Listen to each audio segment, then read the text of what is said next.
سلام دوستای عزیزم، به کانال آشپزی آسان خیلی خوش اومدین. امروز میخوام بهتون دستور تهیه این خورش بامیه خوشمزه رو بگم که خیلی راحت و سریع درست میشه و خیلی هم خوشمزه است.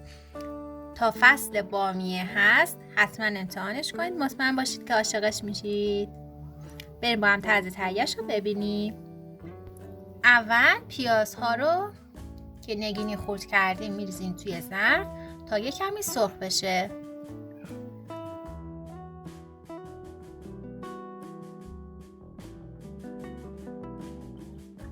چون قراره غذای ما یه غذای فوری باشه، من با گوشت چرخ کرده درستش میکنم. شما میتونید با حوصله با گوشت خورشتی هم درستش بکنید که اون حالا مثلا حدودا 2 ساعت و نیم طول میکشه که گوشتش بپزه.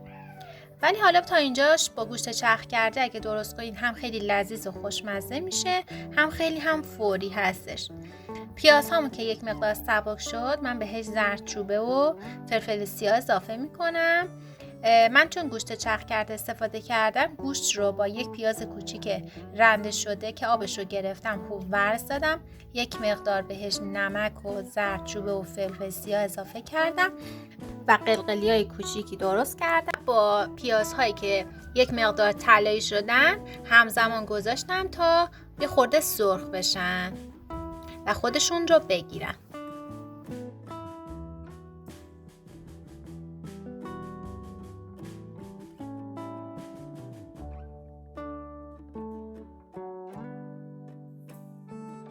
بعد از 4-5 دقیقه که گوشت یک طرفشون سرخ شد و یک مقدار انسجام پیدا کردن، آروم اونها رو برمیگردونم طرف دیگه شون هم سرخ بشن.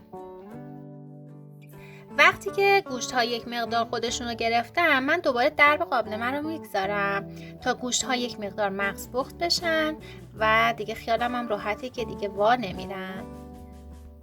خب وقتی که گوشت ها یک مقدار مغز پخت و نرم شدن، اونها رو از داخل ظرفم خارجشون کردم.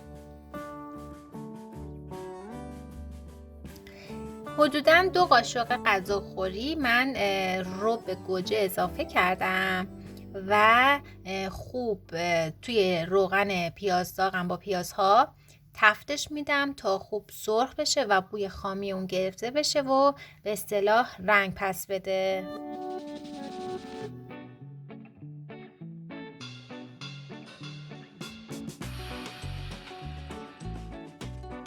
وقتی که رب سرخ شد، من 2 تا چوب دارچین هم بهش اضافه کردم تا باعث خوش عطر شدنش بشه. اگر از پودر دارچین استفاده کنیم خورشتمون یکم تیره میشه. بعد بامیه های پاک شده و شسته شده رو به ظرفمون اضافه میکنیم.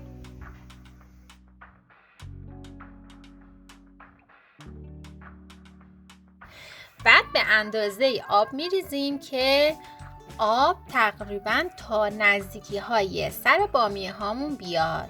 اگر زیاد آب بریزیم خورشتمون زیر جا میفته، چون بامیه هم زود پخته میشه و له میشه. باید آب رو به اندازه بریزیم که دیگه زودتر آماده بشه. من برای این حجم از بامیه و موادم 2 لیوان از این لیوان‌های فرانسوی دسته‌دار آب ریختم و اجازه میدم تا آب به جوش بیاد.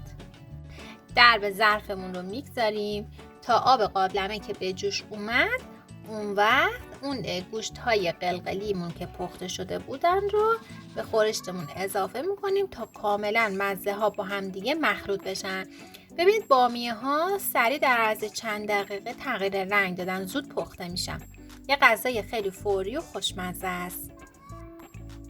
دیگه بهش اجازه نمیدیم با حرارت ملایم گوشت و بامیه ها خوب پخته بشن و خورشتمون جا بیفته. تو این فاصله من برنج رو دم میگذارم و برای کنار خورشتم هم سیب زمینی های خلالی رو آماده میکنم تا سیب زمینی های سرخ شده رو هم برای روی خورشتم استفاده بکنم.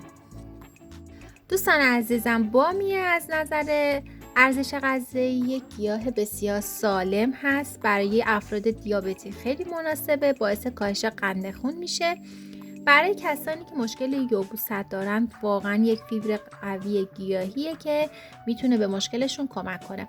من داخل توضیحات براتون از خواص بامیه تا حدی که بتونم مینویسم، حتما مطالعه کنید. امیدوارم که به دردتون بخوره و اگر بامیه مصرف نمی کنید به خاطر خواصش هم که شده اون رو توی سبد غذاییتون بگنجونید.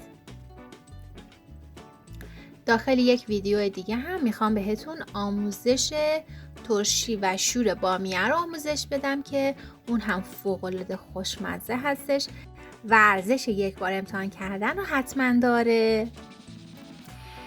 خب بعد از حدوداً 40 دقیقه خورشت من آماده شده، قشنگ جا افتاده و مغز پخت شده.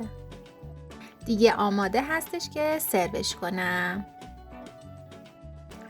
این هم از سرو شده غذای امروز من. امیدوارم که از این آموزش خوشتون اومده باشه و براتون مفید واقع شده باشه. ممنونم که تا انتها با من همراه بودین.